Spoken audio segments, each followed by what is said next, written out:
അനുമോൾ ആരോടോ ഉള്ള വാശിക്ക് വേണ്ടി ബാത്റൂം കഴുകിക്കൊണ്ടിരിക്കുകയായിരുന്നു. എന്നാൽ ബാത്റൂം കഴുകിയ വെള്ളം മുഴുവൻ പുറത്തോട്ടാണ് എടുത്തത്. ഇതിന് ജിഷിൻ അനുമോളെ ഒരുപാട് ചീത്ത പറഞ്ഞു. എന്തിനാടി നിനക്ക് ഇത്രയ്ക്കും ആത്മാർത്ഥത? ഉള്ള വെള്ളം മുഴുവനിട്ട് ബാത്റൂം കഴുകി എല്ലാം പുറത്തോട്ടേക്ക് എത്തി. ആ ചവിട്ടി വരെ നനഞ്ഞു പോയി. നിനക്കെന്താ തീരെ ബുദ്ധിയില്ലേ? എന്നും കഴുകുന്ന ബാത്റൂമാണ്. അപ്പോൾ ജസ്റ്റ് ഒന്ന് കഴുകിയാൽ മാത്രം പോരെ? എന്തിനാണ് ഇരട്ടിപ്പണിയാക്കിയിരിക്കുന്നത്? ഹാർഡ് വർക്ക് അല്ല വേണ്ടത്, സ്മാർട്ട് വർക്കാണ് വേണ്ടത് എന്ന് ജിഷിൻ പറഞ്ഞു. ഞങ്ങൾ ഇവിടെ ഇപ്പോൾ ക്ലീൻ ചെയ്തതേയുള്ളൂ. അവിടെയാണ് നിന്റെ ബാത്റൂം കഴുകിയ വെള്ളമെല്ലാം വീണിരിക്കുന്നത്.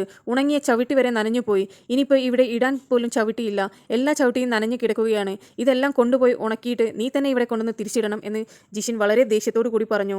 അനുമോൾ ഒന്നും മിണ്ടാതെ ജോലി ചെയ്തപ്പോൾ ജിഷിൻ ചോദിച്ചു, എന്തുവാടി നിന്റെ വായിൽ പഴമാണോ എന്ന്.